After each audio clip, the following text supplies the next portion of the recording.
My name is Daniel Atkinson. I'm the manager of public programs here at the MC Chicago, and I want to welcome you to today's event, Politics of Poetics, Molly McCully Brown and Matt Bodett. Before we begin, we'd be grateful if you would kindly turn off your cell phones, unless, of course, you're using them for captioning. Maybe we can pop a couple slides ahead for the captioning, please. Beautiful. Thank you all for coming. Thank you also to our generous funders, a full list of which you can see here. Just a few words about this event and the folks in front of you today. Politics of Poetics is a series that brings together leading poets and artists whose work foregrounds the political in writings, art, teaching, activism, and in the participants who are part of the series today, even organization creation. Programming has an odd, slow relationship to time. Shortly after its release in 2017, I came across McCully Brown's book, which she notes as The Colony, and it has held a gnawing heaviness with me for a few years now. I knew it needed to be voiced in a program. So after arriving at the MCA 3 years ago, when I was conceptualizing this series with a former colleague of mine, Cristiana Castillo, this book and McCully Brown were at the top of the list. I was grateful then when our consistent collaborator bodies of work, shout out to Carrie and Joy Young, recommended Matt Bodett for another series that we run here called Cripping the Galleries, which, stay tuned, we'll be doing that in August, inviting Matt back. Getting to know his work more, including a studio visit at the site where he also runs his organization, the Center for Mad Culture, moving through his paintings and poetry, and exploring his recent book, Dunning Special Report, which is a, quote, historical and reflective exploration of the Cook County Insane Asylum. It was clear that we had the right pairing already here in Chicago. I want to thank Molly and Matt for being here today and for the collaborative spirit in which they've built today's program to create a different relationship to time. And now, if you can please join me in welcoming them to the MCA stage.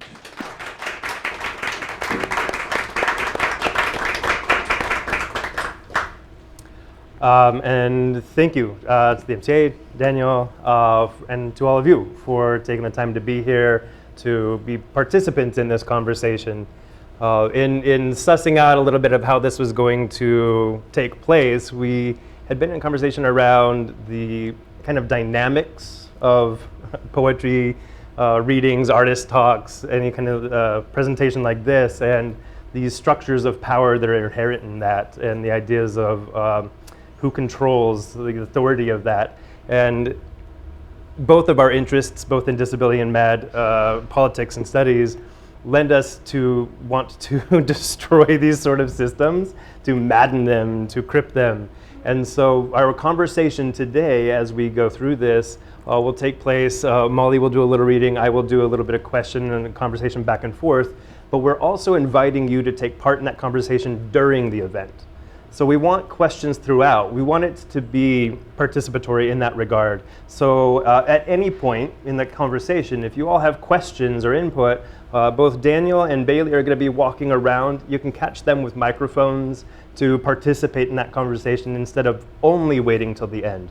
Of course, there will be questions at the end as well. So please participate as you see fit throughout this conversation.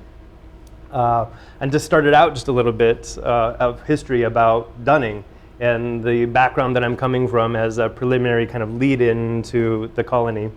Dunning, if anybody here is unaware, is the former Cook County Insane Asylum. And it was founded in 1854. It'd be up towards O'Hare, if you're familiar with Chicago. And the neighborhood of Dunning still exists.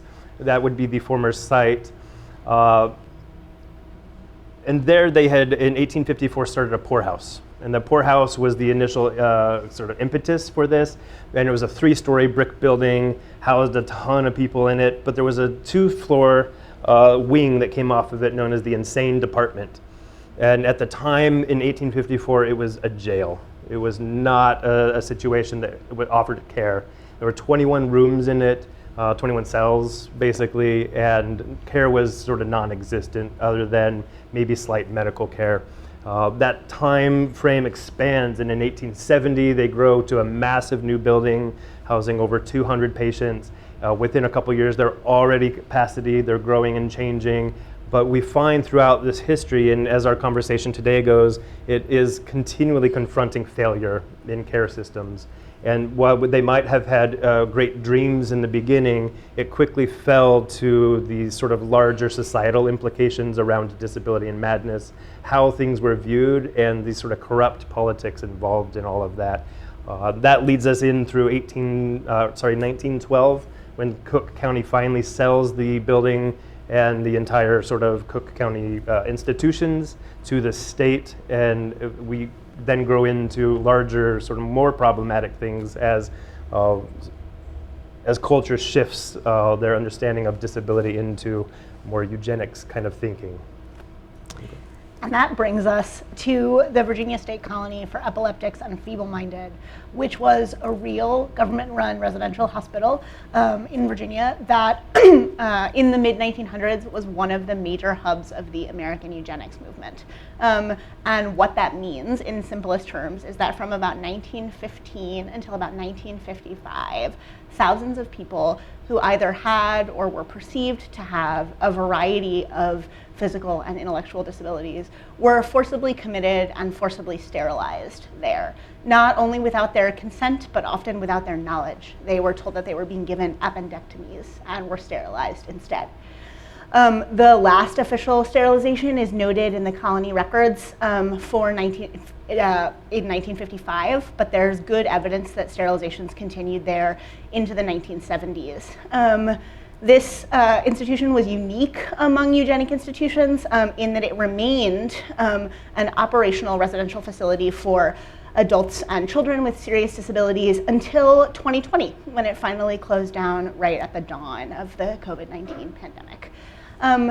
Most of the poems in this book are written in the imagined but highly researched voices of patients and staff in the 1930s at the height of the sterilization movement. One thing I'll say, and that I say every time I read from and talk about this book, is that it's comforting to use the past tense when I talk about it, to consign this story to study and history and invention and record. But it is a piece of a larger story that happened, is still happening, has never once stopped happening.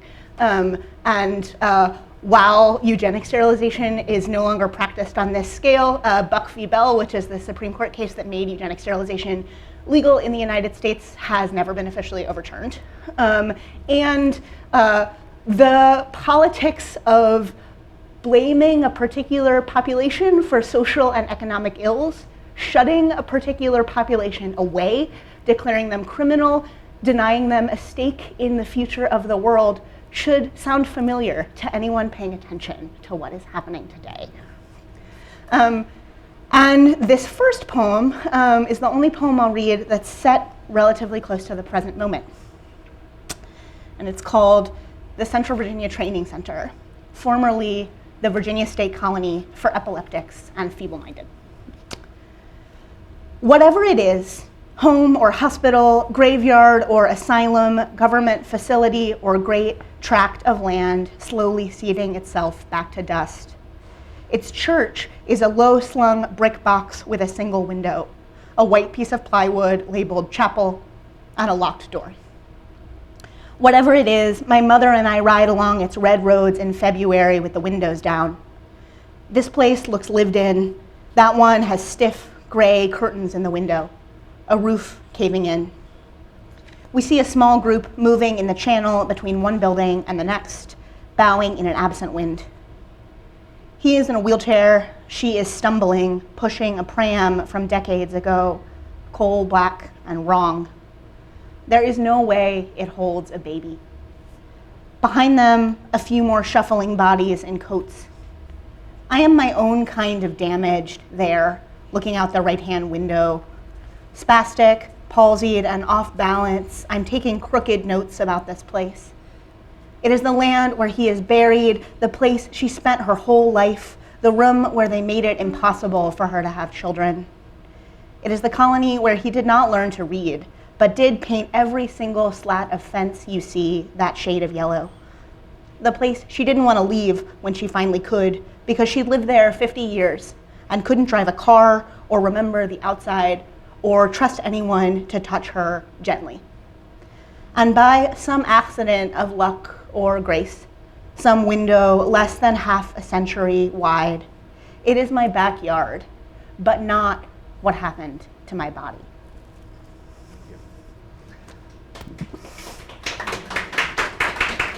Thanks, y'all. And I'm going to tell you right now, we're going to break this up, and you do not have to clap after every poem. Though it's deserved. So on the slide here in front of you, you've got the first page of that poem, as well as an image of the front of the Dunning Asylum, as it was built in 1874. And I think that this poem was a great introduction to our discussion, because I think for me it introduced a sense of time travel in this transporting us to a place that existed both historically and contemporarily for you, as you've experienced disability growing up in the shadow of that building, as some of us are growing up in the shadows of the policies and procedures that occurred in that time. And some things that really stood out in this poem to me were mentions. I mean, they're subtle in there, and this is what I love about the book, is there's nuance and subtlety that it takes maybe a couple readings to finally get back to. The reference in there to the pram from decades ago, and there's no way it holds a baby, and this sort of haunting sense of eugenics and sterilization that occurs in this. You wouldn't think, at first it comes across as just a mad person who pretends like they have a baby, but there's a reality to the sense of not being able to have a baby because of that. So I was a little bit curious if you could start maybe talking about the relationship of poetic history versus historical account, and this way that time travel occurs through your writing as in relation to historic account. Yeah.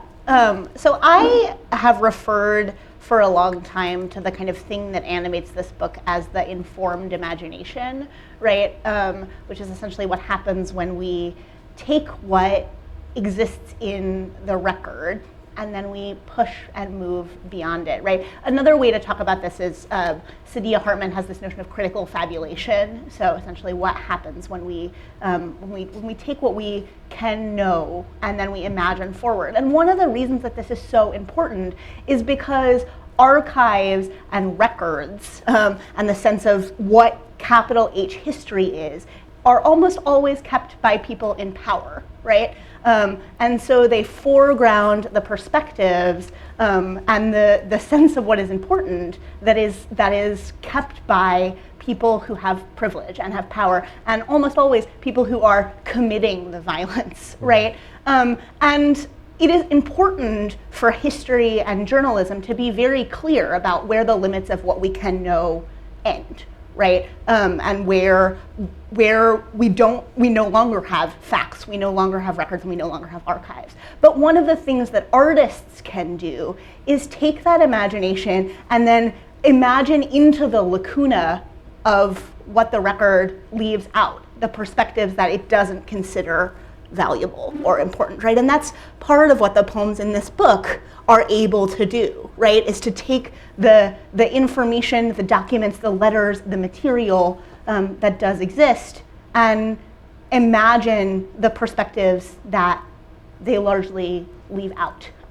Because of course, the very thing that made eugenic sterilization possible, which is the notion that the people being shut away and being sterilized weren't whole people, weren't complete people, weren't in possession of meaningful perspectives and inner lives, means that we have almost no material preserved from their perspective. And I don't for a second labor under the delusion that this book or any art can stand in for the real lived experiences of the people who were harmed in this place. But what I hope it can do is draw attention to the devastating fact of the absence of their perspective in the record, and make particular what time and history have anonymized and largely forgotten. There's a sense too, I think, of, from the MAD perspective at least, that schizophrenia, for example, one way of pathologizing it is this ruptured mind, this lack of connection perhaps to past and present and future, that they can't locate themselves within the sort of structures of time. But what I love about this, what I love about even doing research for Dunning, is that it points out the fact that mad and disabled people don't have a history that is readily known to them.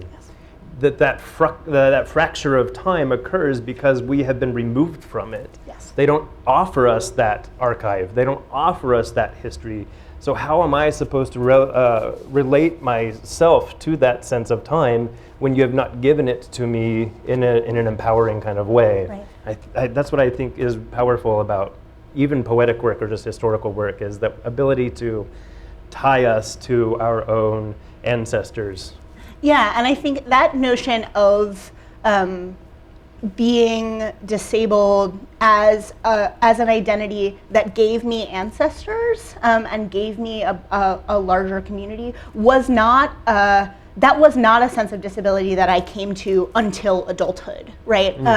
Because I think, like many young people with disabilities, lived a life where I was the only person with a visible disability in my family, in my community. I didn't encounter other people or children with disabilities really except in medicalized spaces until I was a teenager. And the notion that this was an identity that didn't just alienate me from people, but tied me to other people and tied me to a sense of history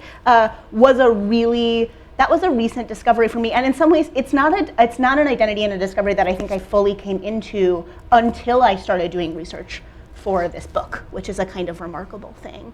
And I was struck by you talking about when you started doing research about Dunning, you thought you were going to produce this like tiny little book, right? And then what you discovered was that there was a whole shared universe there, right? And the book, y'all, is not a tiny little book. Yeah. So I had come to the decision to do the Dunning book based on my own experiences, having been hospitalized, and the people at the hospital told me, we do not want to send you to Reed Mental Health. And I thought, but that's like the city mental health facility, why would you not send me there? So there's this disconnect between that's the place that's supposed to be care, and the people caring for me know not to send me there. Yeah. What is happening? So the research began, and if any of you are familiar with Reed Mental Health, it sits on the land that Dunning was. It is the sort of current iteration of that. And they had demolished the original buildings in the 1970s and 80s. And I was like, oh, there's this Dunning history. This is really fascinating. And the only thing I could find initially was that in the 80s, after they had demolished the old buildings and some contractors came in to build condos, that they had started digging up bodies. And there was enough of them that archaeologists had to come in to actually categorize and like figure out like what happened here. Yeah. And the city and county forgot that 38,000 bodies were buried in that ground. We're not just talking like a handful of people, that's 38,000. This is a small town of people are buried in that ground. So they had to relocate these bodies. There's currently a memorial park, which is not as memorial as it should be. But this goes back to like the forgetting of history. So I assumed that was the most history I could find, was a few newspaper articles about that, very little information. The city and county have destroyed all the records, or they refuse to give them up because Illinois has a law in place now where any name on a record means it is private for eternity.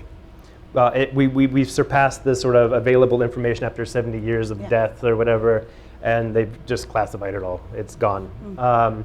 So you couldn't find it, and I just was like, okay, so it's gonna be like a 20-page book. It'll be a brief introduction to people. And then I found like just a beautiful sense of storytelling through newspapers. And digging up old archives in newspapers, and it was the Facebook of the era. It's like so-and-so's having dinner at so-and-so's house. And you start to figure out, okay, on page 6 is gonna be this information. And you could locate it, and you follow this story through several newspapers until that story dies out. So you get a sense of this Robert Collier, one of these characters, appears in the book, and it's like tracing him across, I think, 2 years of newspapers, because his story was this fantastical story, and then it sort of just ends. So there was a sense of storytelling that I came across Yeah. through even just newspaper and accounts. Yeah, I mean, and local journalism is one of the things that made this book possible. Absolutely, there was a kind of moment in the 80s and 90s where in the communities where where eugenic sterilization had happened with sort of the greatest frequency, people were kind of like, oh shit, like some people are still alive, and I guess maybe we should attend to that in some way. And so what exists of a record of what happened in the colony during these years exists almost entirely in local journalism, and that maybe seems like a good place to move us back into the first section of this book, which is called "In the Dormitory, Fall 1935," and this poem is called "Grand Mal Seizure." There's however it is you call, and there's whatever it is you're calling to. July, I sew my own dress from calico and lace. August, they take it off me in the colony, trade it in for standard issue Virginia cotton. Not much room for my body in the heavy slip. Maybe that's the idea. For a while, the abandoning was rare, and then it was not, and would never be again. Imagine you are an animal in your own throat. The dormitory has a pitched, dark roof and a high porch. We are not allowed outside. Instead, we go to the window and make a game of racing dogwood blossoms knocked down by the wind. Choose your flower as it falls and see whose is the first to hit the clay. I beat the crippled girl every day for a week. The trick is to pick the smaller petals. Most nights, they knot the bedsheet in my mouth so I will not bite my tongue. Lay out on the pine floor, rattle your own bones back to the center of the world. In the beds, the smell of kerosene and lye, the girls wake themselves one after another, spasm, whimper, whine. Outside, cicadas, in the distance, the big house lights. Another truck comes loud up the road, bearing another girl. There is whatever it is you're calling to. There is however it is you call. And I'm going to pull my phone out because I realized I have no idea what time it is. And so then on the slide for this as well, there's this image in doing research. I was trying to come across images of Dunning, and I had found somebody was selling some old photographs, and in it were Chicago, like World's Fair kind of photos, and buried within that was this couple images of women in an asylum. And they said it was a Chicago asylum, which Dunning would have been the only one functioning at the time. So it's reasonable to believe that if they are right in their assessment that these are women at Dunning in one of the female wards. But it is also completely unknown. There's no written, like somebody didn't write on the back of it, like went to visit mom at Dunning, right? There's no sense of actual time and location to this. But what I love about that sort of unknown nature, even in regards to what we were just talking about with information, is that there's a coldness to that that I think comes across a little bit in this poem. And for me, it comes in places where I beat the crippled girl every day for a week. The trick is to pick the smaller petals.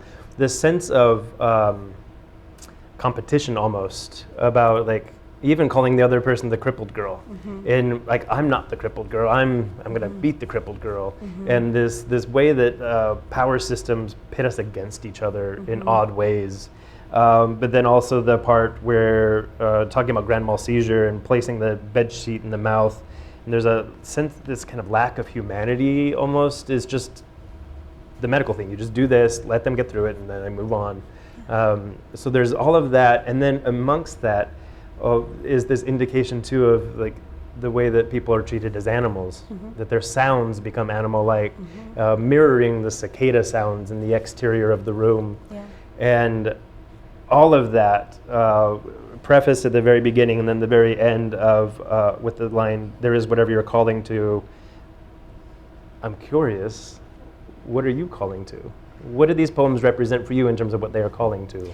Yeah, I mean, I think they're calling absence into focus, right? And they're calling, as you say, violence into focus, and they're calling this shared history into focus. But I also think they're calling, you know, one of the challenges with this book was that I wanted to write a text that was unafraid to make clear and acknowledge the violence, the abuses, the cruelty that had come to pass, especially because this is not just a part of American history that we don't talk about very much. It's a part of American history that I've been shocked to hear. I talk about and read from this book all the time and have people come up to me and say, I had no idea this happened in America, right? It's a sort of often completely erased part of our history. And so I wanted to call that into focus, but I didn't want to write a book that didn't also acknowledge the kind of, that even when you are subject to incredible violence and cruelty, you are still a whole human with a whole complete life that is going to include a sort of wide texture and array of things. And so I wanted there to be, yes, this sense of sort of competition and difficulty in the book, but I also wanted there to be games and camaraderie and a sense of what you make in your own imagination to survive, right? And so the book is trying to the poem is trying to simultaneously call all of those things into focus as the next poem is. Yeah. You know? And don't forget, y'all can interrupt. Yeah, please interrupt us. Do I hear myself talk way too much? Oh, Oh, you do have a question in the back. oh nice. Let's do I it. think, Hello. So you spoke to how the records are often written by those in power, and then also the value of like local journalism and other forms of documentation. Can you speak a little bit more to some of the research or documents or like parts of the journey that were most valuable or that you could trust to some degree, or that helped to shape how you approach the project? Yeah. So we'll get to literal documents in not too long, but I'll say that the responsible local journalism that I encountered was most useful when those journalists were able to go find and speak to former colony patients. There remained, even in the years after eugenic sterilization ceased to be common practice, and even in the years after many of the people who had been institutionalized for various amounts of time in the colony were released, there remained a really pervasive sense of shame around having been a colony inmate, which is what they called them. And so it was pretty hard to get people to speak about their own experiences, but there is some really lovely local journalism that comes mostly out of a little paper in Roanoke, Virginia, that was really remarkable. This book uses a term called the blind room, which is what they called solitary confinement, and that term is lifted out of a patient account in a story in this Roanoke paper. And then the vast majority of the documents that I used to inform this book came from an online archive called the Image Archive on the American Eugenics Movement, which is maintained by Cold Springs Harbor Laboratory. It's worth noting that Cold Springs Harbor Laboratory, which now maintains this really huge archive, was a eugenicist institution at the height of the American Eugenics Movement, and so maintaining this archive is a kind of reparations for that practice, and that's really interesting. And I think that there's also so much that even in those archives and even with that journalism, I can't know. And so if you look at the next poem, you'll see that there are lots of gaps and chasms in these poems, and one of the things that tries to acknowledge is a sense of silence and a sense of what can't be known. And this is called Every Other Thing I See Is a Ghost. Whatever it is you were born to do, sweetheart, there's no doing it here. Make peace with small labors, your own hand drawing a needle through a torn sheet, your elbow bending as you soak clothes in the washroom downstairs. The storm that tears the azaleas apart along the road outside, that's it for beauty. Or also there's the way at night the girls in nearby beds teach one another to cuss, whisper, God damn it, you bastard. Sigh, God damn it all to hell. You know, before they brought me here, I'd never seen a ghost or anything that wasn't really there. I'd never heard a voice half asleep in the blackness and had to wonder whether or not it belonged to a body. But after the swearing, someone has been singing me hymns from home. Canaan's land, the spirit shall return, traveling on. In the daylight, no one ever sings. Sometimes in the doorway, I think I see a hem trailing away outside, but there's nowhere to leave to, and nobody, sweetheart, nobody has a dress that long, or lace. For me, this poem brings up two really wonderful points, and you've already made one of them. Great. Which is a great segue into like the previous poem, and you talked about this camaraderie, the kind of game playing, Yeah. and teaching each other to cuss, is that moment of just humanity that, you know, as a teenager possibly, or young, like early teens, when somebody's like using the cuss words for the first time. Oh, this is so rebellious. Yeah. And the way that even within an institution, there's still that growing up that occurs. Yeah. So there's really wonderful moments there. And then there's also the idea of labor, the labor in the institution. And in this case, I found a great twist on the word. So at the beginning, it talks about the making peace with small labors. And you mentioned in the very first poem you read that there was the gentleman who was not taught to read but painted all the fences. Mm-hmm. And I think that there's a recurring sense of labor through this. And the image in this slide too is inmates at Dunning doing the laundry. And there's a sense that these places could not exist without the labor of the inmates in which they imprisoned. And within that, there's still that community. And you can see one of these is like smiling while folding the clothes. And I can only imagine them swearing and talking to each other like, God damn those people. In the sense like they all are suffering, but in that suffering there's still a little bit of a joy. And then the other thing I loved most in here, and I think I come back to it again later in some questions that I have for you, is the way that the institution creates madness. Yeah. And the line specifically that I had never heard a voice half asleep in the blackness and had to wonder whether or not it belonged to a body. And like this person, as you're writing it, is experiencing voice hearing for the first time. Mm-hmm. That disembodied sense of and recognition that may not be real. Yeah. And it's really deeply human. And I think for me it becomes prophetic, visionary.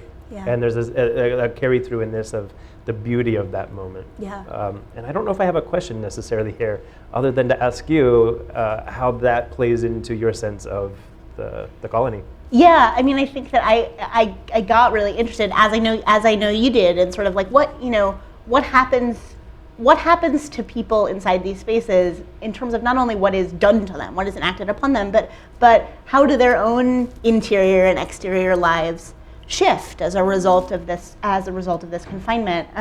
And obviously there are all kinds of really hard and difficult and awful ways that shift might have come to pass. But I think almost every dark experience or dark thing has another face to it, right? And I'm really interested in sort of like, again, what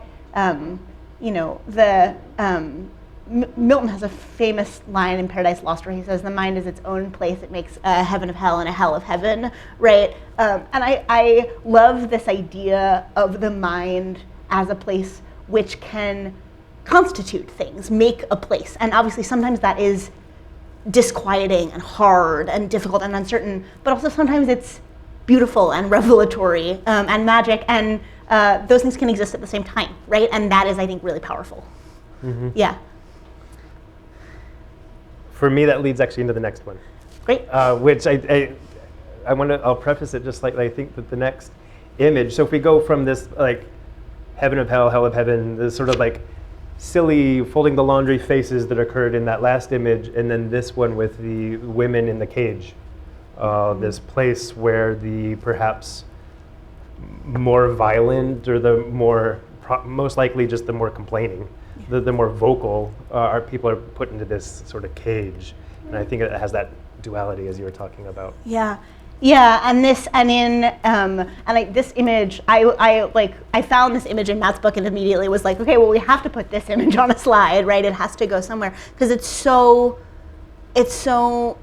remarkable, right? That they called it a cage, right? They didn't even call it a cell, or they called it a cage. And as I said, in the colony, they called the place of confinement the blind room, right? Which of course is this. It tells you a lot about what they think about blindness, right? Which is the idea that it's this place of horror, right? And darkness, and this thing where you can't see anything. And this poem is set in the section of the book which is called The Blind Room, and it's called Away. When I go, it is because they are tired of the shadow I make on the window, the mound I make on the bed, the noise I make when they pull my dress down over my head and it catches in my mouth and makes a gag. It's because I drooled when they dressed my sores this week, or I shit myself sleeping. They don't have enough bodies in the dormitory to move me to the chair and back, or they have too many, and I'm in the way. It will shock you, I'm sure, to know it's never because I have tried to run anywhere. Sometimes I do raise my good arm above my head and leave it there and see if they notice. Running. I am lying in the blindness and I cannot see my body or the walls. Maybe I am tumbling forward like the doctor says the planet is tumbling forward. Flying. Maybe I am tumbling forward like the doctor says the planet is tumbling forward. Maybe the dead weight of my left arm is a wing. Faith. Maybe the dead weight of my left arm is a wing. Another really wonderful thing, I think, in the pairing of this poem and that image, on the image, there is, if you look at it, you see the cage, you see the women, but just on the viewer's side of the image, there's a stairwell. Mm-hmm. The viewer can escape. Mm-hmm.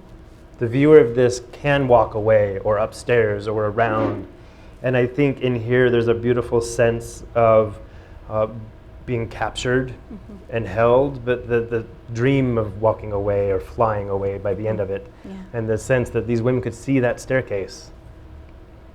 So their minds, you can only imagine, are flying away, mm-hmm. but they can't in this sense. For me, too, the end of the poem there where it goes running, flying, and faith, I'm going to lean back a little bit on something I said earlier about that sort of prophetic or visionary moment in the previous poem. And for me, that sense of going from running to flying to faith is a prophetic momentum. Yeah. This person becoming their own oracle, almost. Yeah, and I think I'm so glad that that's what came through, because that sense of sort of like we begin sort of obviously grounded in the material world and this very real and inescapable reality, and the poem in some ways moves us beyond that space into something oracular, something prophetic, some space of possibility, and in some ways refuses to move us beyond that space, right? Reminds us all the time that this is a lived reality, was something that was really, really important to me. And one of the things I loved about reading Dunning was the work that the images could do to continually remind us of the reality of this. And in some ways, these poems are often trying hard to be as visual as they possibly can, right? To remind us in quite a real way where we find ourselves. And in fact, every section of the book starts with a poem called Where You Are, that kind of serves as a locating act for the reader, because that feels so important to me. We'll get to it. I feel like there's just so much to get through. But I think too, in that grounding, it creates, going back to that sense of like time travel. Mm-hmm. You're grounding us both in the past, but then making us realize our present.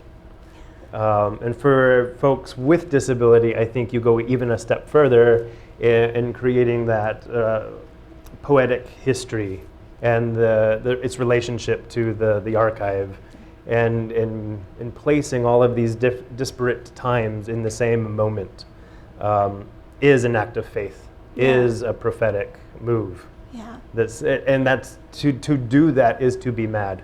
Yeah, I love that idea, and I think it's an idea that the physical plant of the place necessitates, right? Because the very strange thing about the Virginia State Colony, and again, the atypical thing, as I said, is that it remained a functioning facility for so many years after it was no longer called the Virginia State Colony for Epileptics and Feeble-Minded.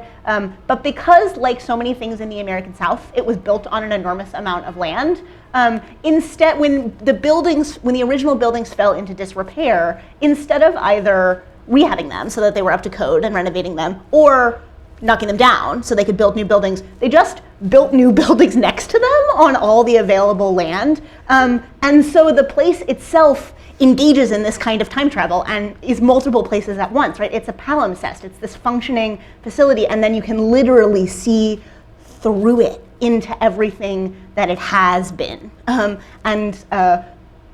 One of you beautifully asked a question about sort of documents and research earlier, and in some ways, the most important research I did for this book was just the time that I went and spent in the physical grounds of this place, because it makes so clear that time is a flat circle, right? And that even as we have in one way moved, we're also still where we've always been. Yeah. Yeah. Should we go? Pausing to see if there's Any questions? any interruptions. We can keep going. Let's do it. So as you can imagine, this book is pretty claustrophobic and pretty dark, which feels crucial and necessary. But at a certain point, I was like, okay, we have to get outside. And we have to get outside both because we have to see the sky, and also because so much of the labor, as we've discussed, that made the colony happen was actually labor on the grounds and in the place and in the landscape, as is so often the case when we institutionalize people, right? It's the case in prisons, it's the case on plantations, it's the case in state hospitals like this. And this poem is called Far Field. This month, our electricity is rationed. I am installed hanging clothing in the first field, walking one worn gully from the screen door to the line and back again, watching my shadow scramble farther out toward the distance, following the sun. Outside, I can almost ignore the voices. They forget their language, begin to sound the same as crows circling a carcass or the wind whipping the gate against the margin of my world. They've grown newly dangerous, raging and rattling the bars as often as they sing the hymns they knew when they arrived. But they seem to depend on smallness, some close limit for survival. When no one is looking, I pause in the gully, train my eyes for minutes on the farthest field. There is no edge to anything. I could start running toward the distance right now and outpace them in the quiet. And here, actually, so the images here are the farm fields at Dunning, where inmates were laboring, growing different crops. On the bottom is a cabbage field. And the line in here that there is no edge to anything, I felt very appropriate to these images. The top image is actually the farm ward, where they held separate, more the kind of like highly functioning inmates at the farm ward who would be more appropriately suited to farm work.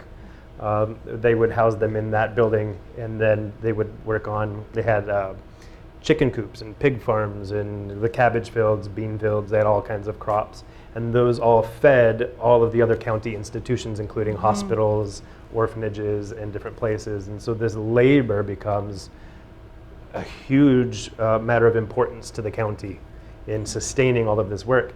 And all of that kept coming back to my mind every time and the line kept like ringing every time I thought of this, that there is no edge to anything. This sort of labor, there's no end to it.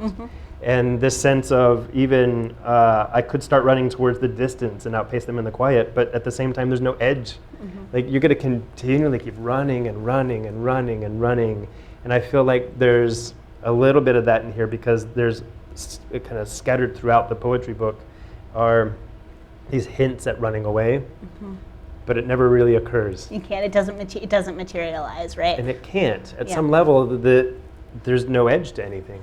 Yeah, yeah, and again, that's both a feature of torment and limitate, right? The labor never stops, the running is impossible, there is no edge to anything, and a gesture toward possibility, right? Not at the end. I think again, like I think all of our work is so interested in that duality, right? And in the notion that like there is not limitation and then separately possibility, right? There is the interwoven existence of all of these things. And similarly, there is not violence and beauty, pain and revelation. There are all of those things laying on top of each other.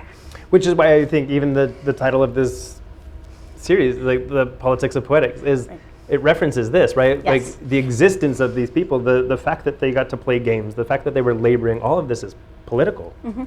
Yeah, absolutely. The existence itself is political. Yes. Yeah. Well, and I say all the time that in some ways to be disabled, and I think this is true of people who belong to a huge array of marginalized communities, to be disabled is to have the very act of your existence be political, right? The fact of your existence is inherently political, and I think that is true. That is true in Dunning. It is true here. It is true now. Maybe more true than it's ever been. Yeah, if we're not paying attention, it's easy to miss that. The fact that just like 2 weeks ago, I think, Minnesota tried to pass the Trump derangement syndrome as a new mental illness, that an opposition to a president could put you into psychiatric care. And psychiatric care by that very same president would be locked up in a facility, or if you're paying attention to Health and Human Services, there would be work farms in which you would be reparented. And this sense of like, that is why dislocating us from this history seems intentional. At a political level, it was very intentional to remove us to then maintain it. Oh, I think it's absolutely true, because if you're cognizant of this history, you're watching these things and you're aware of what awaits us, right? Yeah, I mean, currently attorney generals in 13 states are poised to sue to have Section 504, which is the Foundational Civil Rights Act for people with disabilities, declared unconstitutional. That's happening right now. And I think that, again, it's really comforting to talk about our books and to think about them as an artifact of the past, but in fact, here we find ourselves. As artifacts, they're also still sort of signposts. Yeah. For where we've been, where we need to be, and the fact that we're not going to give up on that history. We are not letting it go in the same way that perhaps the systems have.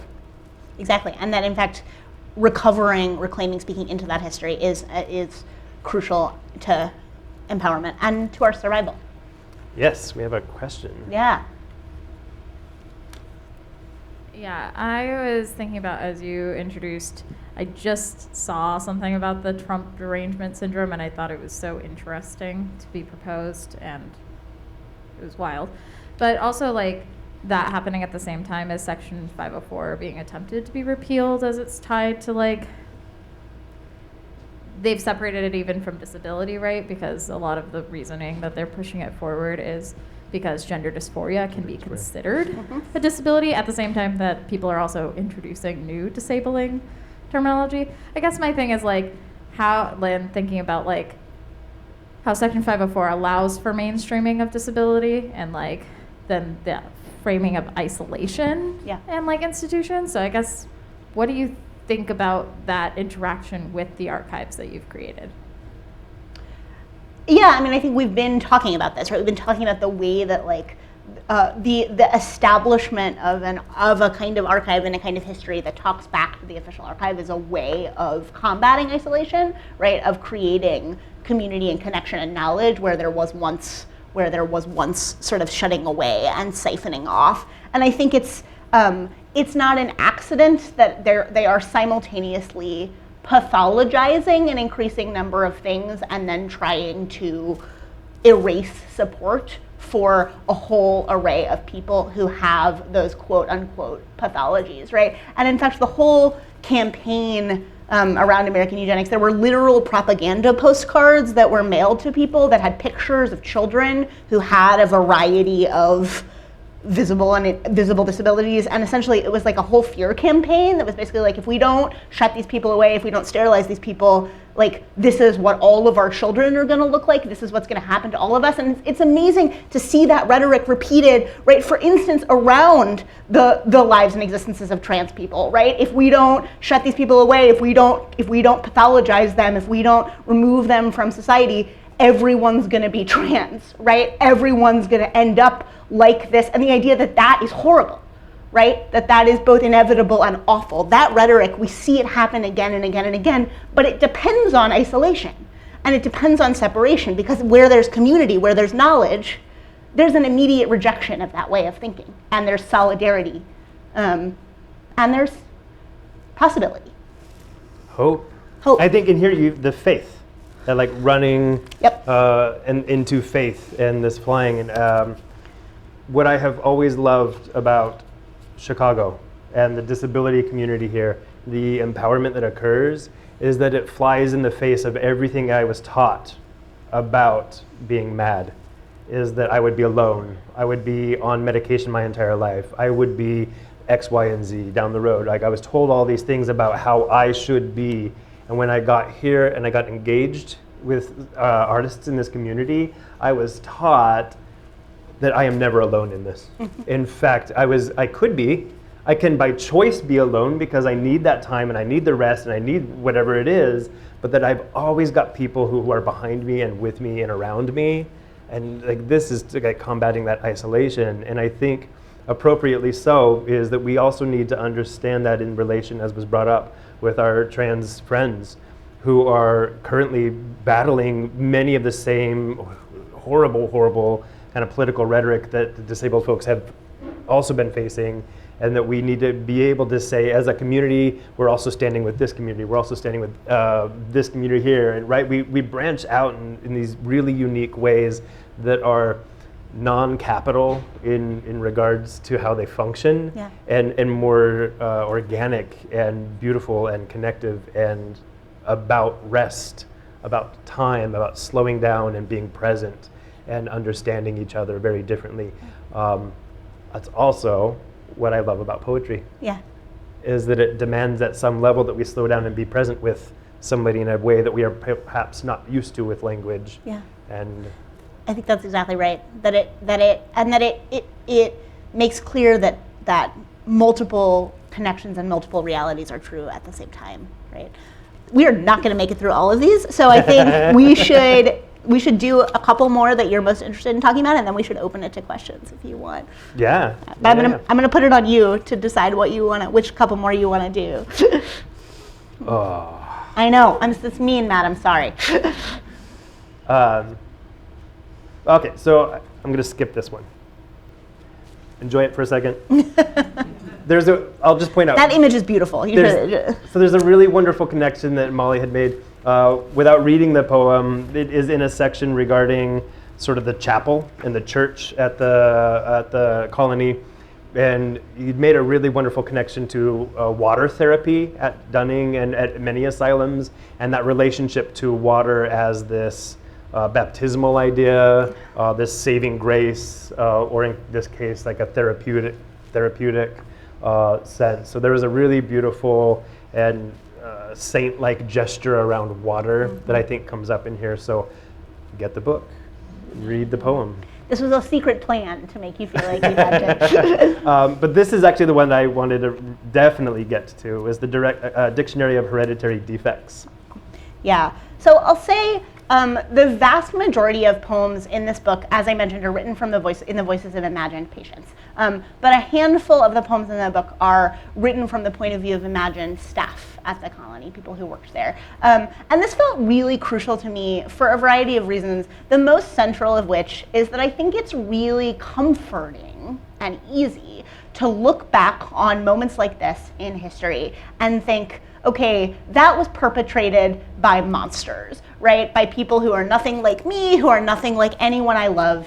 It could never happen now, right? And that is, I think, a really dangerous way to think about it, right? Because almost all violence is in fact perpetrated by human beings who are deeply fearful, deeply flawed, but not somehow different than the vast majority of people that we move alongside. And similarly, it was one of the things that was most interesting to me as I was doing research in this book was to think about how much language that is we now understand as slur, right, actually began as medical terminology, right, began as the kind of accepted language. And so this poem traverses both of those things.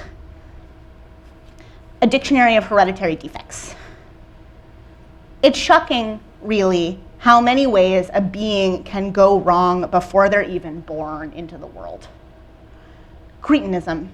You are caught between human and animal, heavy and flat-faced. You have hoofs for hands, a cow's wide tongue. Epilepsy.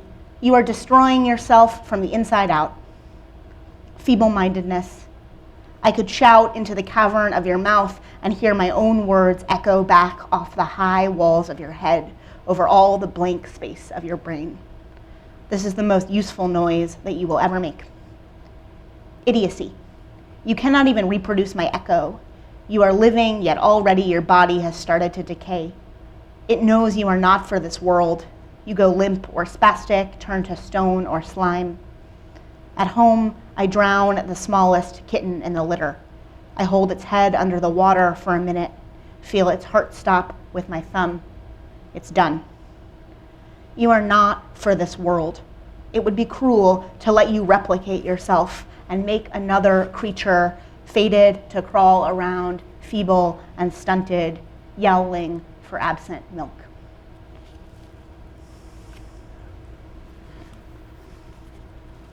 And in our conversations we had around like this poem, you had chosen this image of John Campbell's spray, which I took directly out of the book, the spread that I used.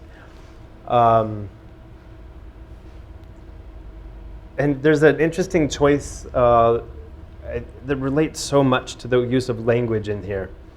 So I'll talk about it in language here and Yeah. we can reference back. Yeah. But what I think is wonderful here is that you have taken the pathological language, the cretinism, epilepsy, feeble-mindedness, idiocy, things that were technical terms at the time, and in some way, this poetic turn, you have revealed their real intention. Mm-hmm. By just taking that same language and flipping it into this poetic phrase, you've exposed this like horrid nature mm-hmm. around just a label or a category of people. I don't know that I have a question. This poem, I think, was just really powerful because it comes at a moment where we've built up from the grounds to the fields to the chapel, and all of a sudden we're confronted with language like this. Mm-hmm. And I'm curious for the structure of the poem, how you find this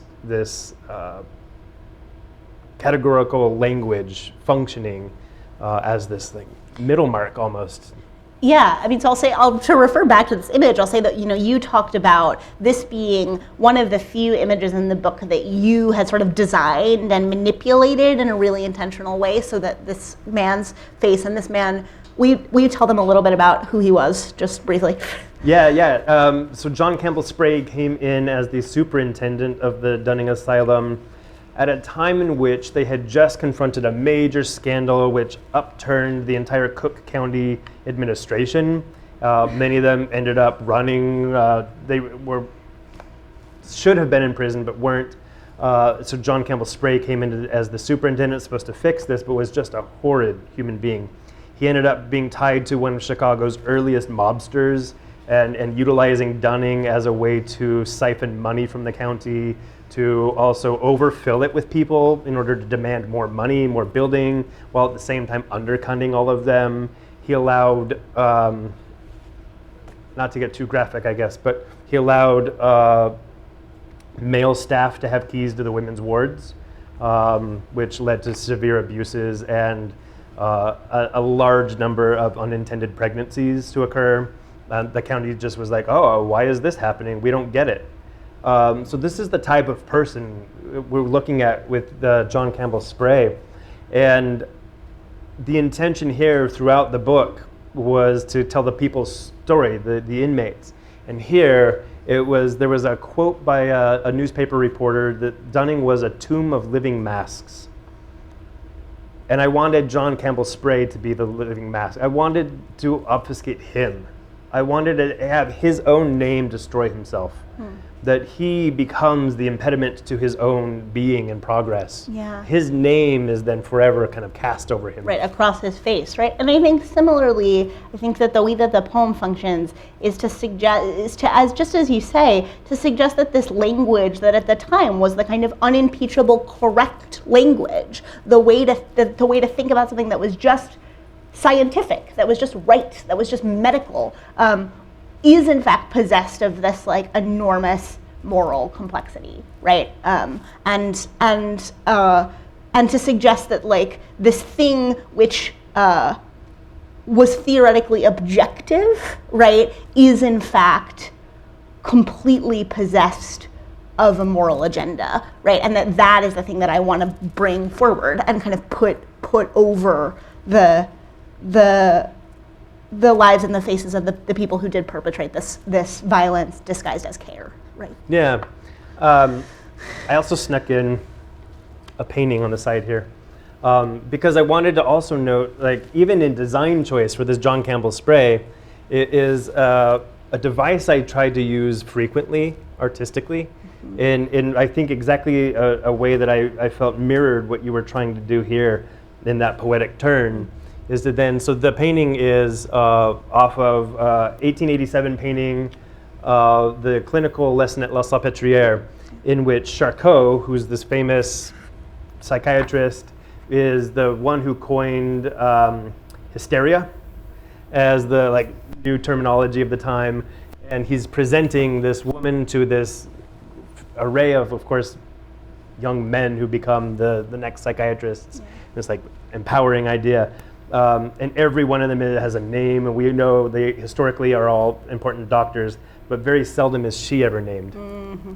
And so in the painting itself, she's the only one that's finished in terms of painting. The rest are underpaintings, or Charcot is like slopped over and painted over in a way of like, how do we take these histories and the pathologies of them and like flip it a little bit? Yeah, and also like change where the center is, change where the spotlight is, right? Yeah. Change who gets the attention. Yeah. For everybody's knowledge, that is Marie Whitman. That is her name. And she is important in that story of madness and the shift of understanding that is psychiatry, and she is mad pride. She is mad studies. She is disability studies. And that is why this is an important history to be confronting and be present with. Yeah. I feel like, should we do While Under and then do the last two? That's what I was just going to.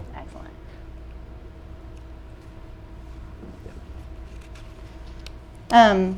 So I knew that at some point I was going to have to write poems that actually engaged with and encountered the act of sterilization as it happened. And so this poem is drawn from the infirmary section of the book. And right after it, you see this by the State Hospital Board form. And this form I pulled right out of the image archive on the American eugenics movement.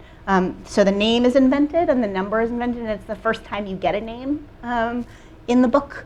But the form itself was the exact form that would have been used to order sterilization at the time. And it's a moment in which you asked a question about documents earlier, and it's a moment in which I realized that no poem was on its own going to be able to accomplish what the material fact of this document accomplishes and shows us. And so it's here alongside this poem. While Under. In the infirmary, the visions grow in number. Every time they take my pulse, another one. I imagine they are born in my blood. I imagine they are born into the world every time I take a breath. The doctors do not tell me anything. People stopped telling me anything months ago. Mostly, I am afraid of the visions, but in the operating room they multiply, grow gentle. Sweetly, they tell me the story of my life. Once your father held you on his shoulders so you could put your fingers high in the church rafters and look for God. Once you knew the name for every butterfly that flocked into the valley. I'm young. When they have told the whole story, they go back to singing. One bright morning, I'll fly away. As I wake, they tell me not to worry with the soreness or the burning. We are everything that you will ever need to make.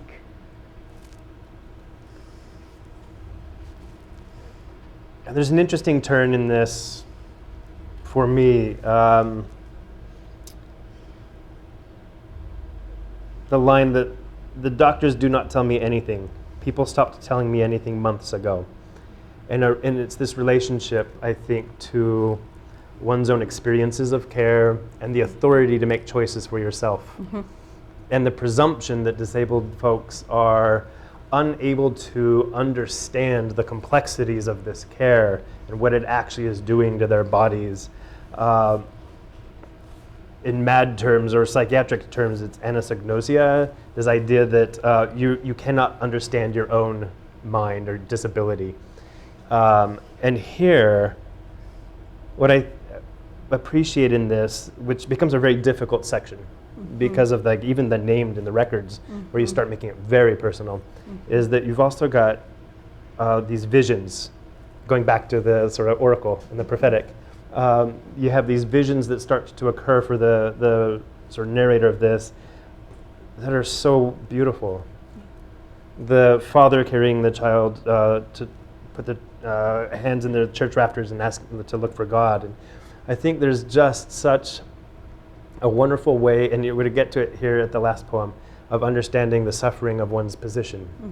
And I'm not going to say more on it because I want to get to that last poem because I think it answers what I would ask. So I'm going to hold off. Yeah, so I'll just point to one thing on the form that connects to what you said about the notion that disabled people, MAD people, are not capable of having a say in their care or even being informed in their care. You'll see the lines at the end of that form say, therefore it appearing that all parties have been duly served with proper notice. And I want to point out that all parties did not include the person being sterilized.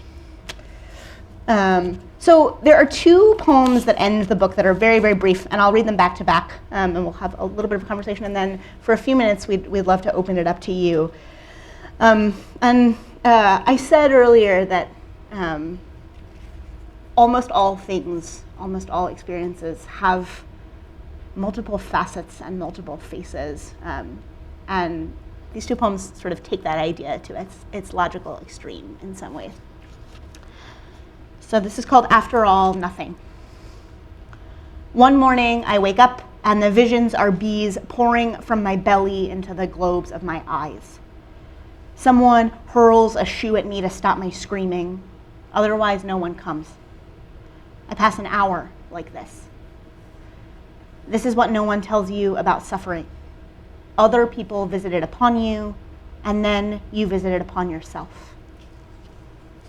This next poem is called After All, Everything. This morning I wake up, and for a moment I think the visions have vanished. Then I realize everything is shaded green. The visions have a lit like Luna moths around the dormitory, on the doorframe and the table and the face of every sleeping girl. When I blow out my breath, they travel noiselessly into the air. I pass an hour like this. This is what no one tells you about suffering. Sometimes you would not give it up for all the world.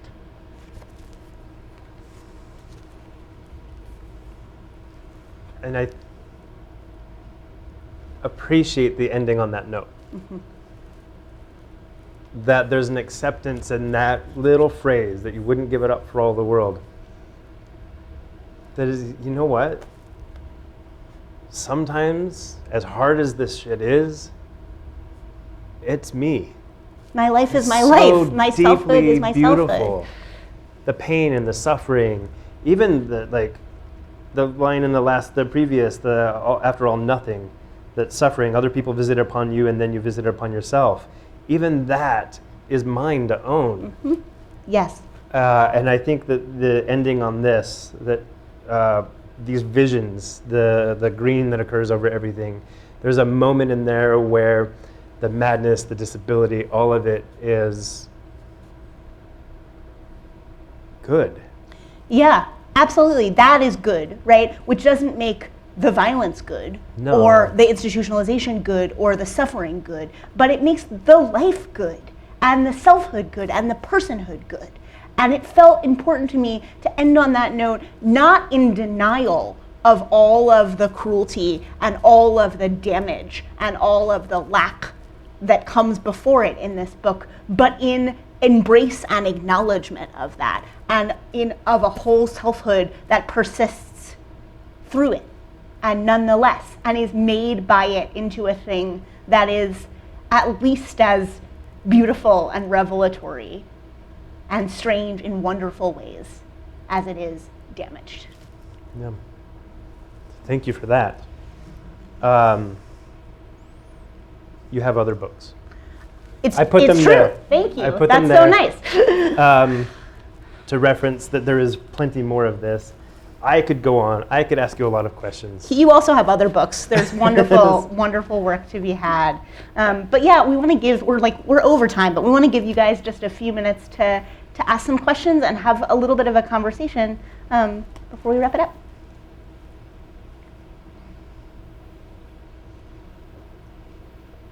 Yeah. Somebody, yes, microphone. Hooray! Thank you. Hi, well, thank you so much for sharing your work.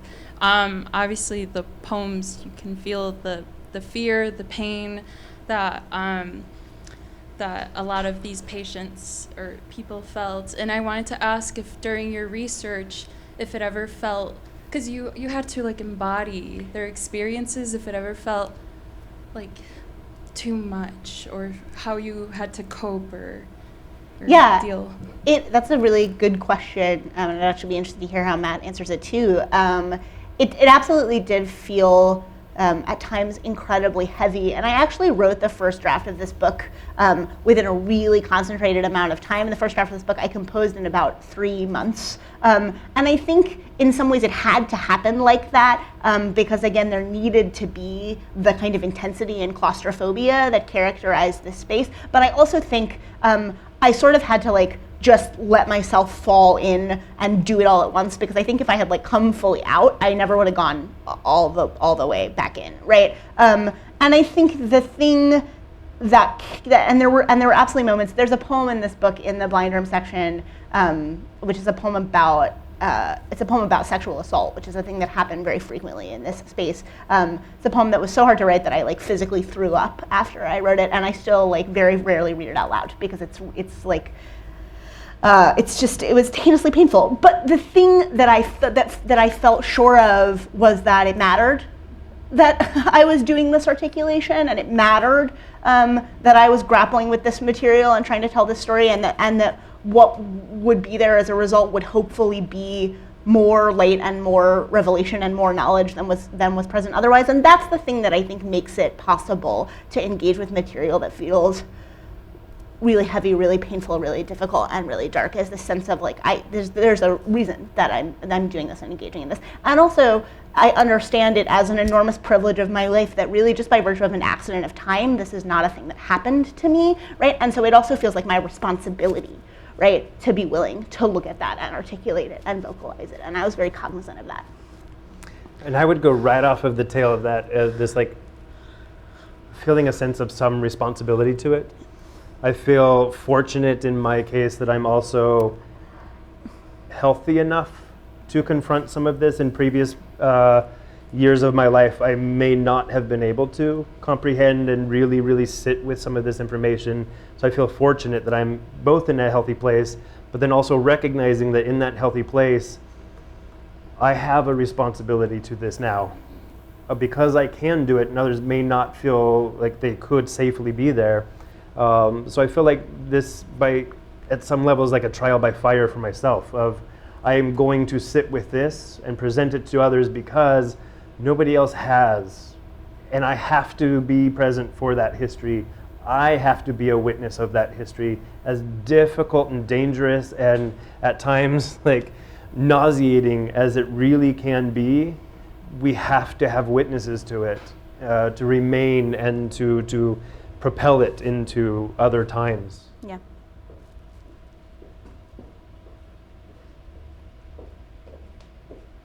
Anybody else? Is that a hand? Yeah. I think it's fascinating that you chose to include voices of some of the people who were working there. And so I wanted to ask, were there any perspectives that you wanted to include but didn't make it into the book, or things you learned in your research that you weren't able to include but you still think are worth discussing or talking about? Yeah, I mean, there's so much material that, just like you couldn't possibly have made it in.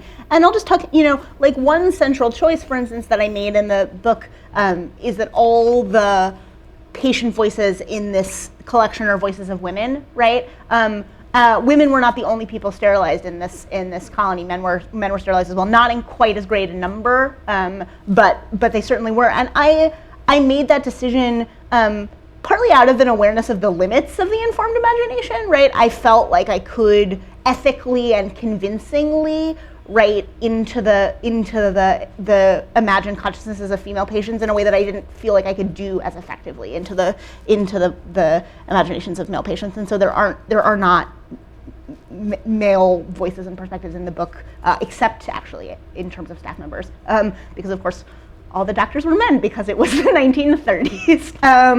And there are also just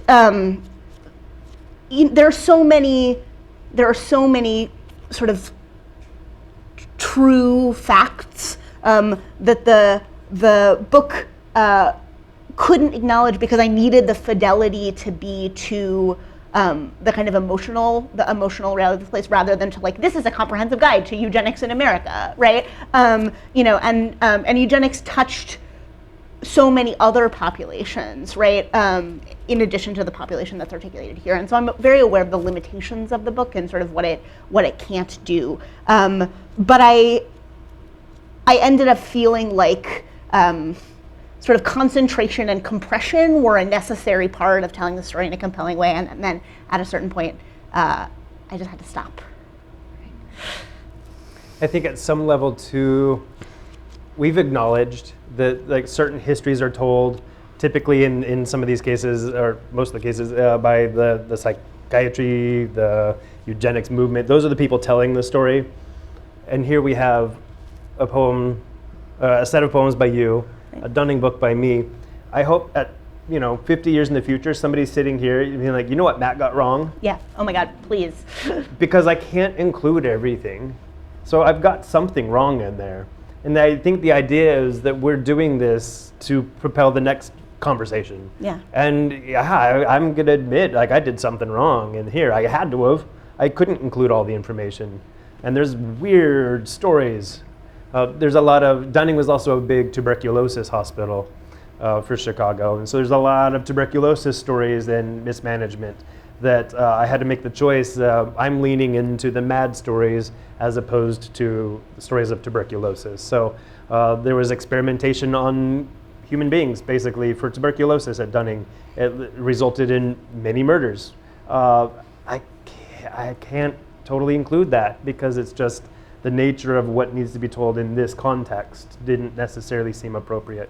It can't be comprehensive. Yeah, and I'll say, for instance, that I named for y'all Buck v. Bell, which is a Supreme Court case that made eugenic sterilization legal in the United States. Carrie Buck and her mother Emma and her daughter Vivian Buck were real patients at the colony, and I made a decision. I thought for a while about writing a book of persona poems in which the poems were in the imagined voices of those three women and other real people who had lived in the colony, and I made a decision that didn't feel ethical. There wasn't enough information about their particular lives and experiences for me to feel like I could do that in a way that was responsible. And so the other thing that the book doesn't do is it doesn't treat real specific historical lives, right? And in one way that feels like a lack, right? To have these imagined interiors instead of the evocations of these real lived people. But in another way it feels like an acknowledgement that their personhoods were whole and complete and specific, and it wouldn't be responsible to ventriloquize into their mouths. And those are the kinds of negotiations that we're always making as artists. I think let's do one more and then we'll wrap it. Yeah. And then I'm happy to hang. So come up and talk to us after we cut the mics. The real discussion. This is good. So we've talked a lot about what was done to the patients that made this such an oppressive situation. I'm wondering if in your research, did you come across any patient-driven visions of what care would be? You know, what if there was such a thing as care for the disabled, and maybe that's a paternalistic concept in itself, did any of the patients say, this is the life I aspire to, this is how I envision a model society that is not, you know, the one they're in right now? So maybe Matt has a different answer to this, but again, the thing that I encountered again and again and again and again and again is there just aren't patient narratives, because nobody was like, oh, we should do an ethnography of the people who are being committed to this institution, because again, there was this pervasive sense that like they didn't have meaningful perspectives, they didn't have inner lives. Literally, no one was saying to them like, what do you feel like you need in this moment, right? And so we just do not have that information. At least as far as I could find it. We do have there's an incredibly wrenching and moving article from a Lynchburg paper. In the 80s, a journalist went and spoke to a former colony patient who had been released as a young woman from the colony, having been sterilized, but again, never having been told that she was sterilized. And she'd gotten married, and she and her husband had tried to have kids for a long time, and had eventually come to the conclusion that, of course, that it was impossible and that probably something had been done to prevent that from happening. But this journalist had to sit down at her kitchen table and say, like, yes, this is what happened to you, and tell her own story. And it's like the most wrenching story that you can possibly imagine. And I think that in relief against that, right, you see what care should have looked like, which is resourcing this woman and so many like her to have families, right, to live independently, to get married, to have the kinds of lives that they, in fact, wanted to have and were fully capable of having, right? But we don't have, because no one was asking them, anything that says, hi, this is what would be useful to me in this moment. This is what meaningful care would look like. This is what meaningful mutual aid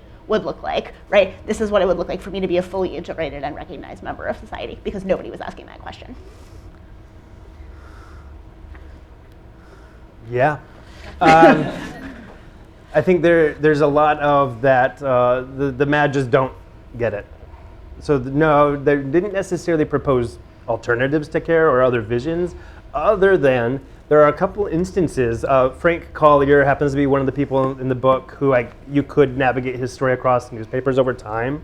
And he escaped from Dunning multiple times because he was trained as a lawyer, and he would escape, run into a courtroom to plead his case in front of a judge, and everybody's like, oh, here's Frank again. And there's stories, he like shows up with 4 hats on and 3 jackets, and he's yelling about his case.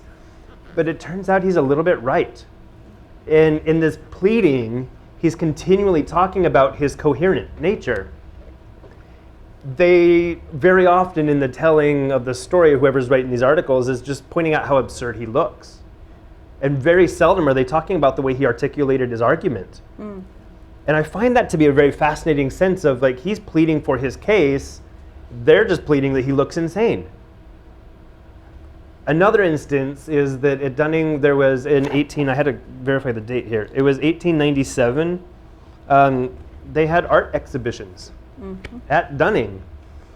And people from Chicago would come to Dunning to see these art exhibitions. People were making violins out of found cigar boxes and things, wagons out of barrel hoops and things like this. And I don't necessarily think they were articulating a sense of care or proposing alternative forms to care, but they were actively participating in what we would now envision in certain alternatives to psychiatric institutions, within the institution, of course. And the absurd part to it is there's this really big, huge article that appears in the Chicago Chronicle that talks about these different artists and some of their work.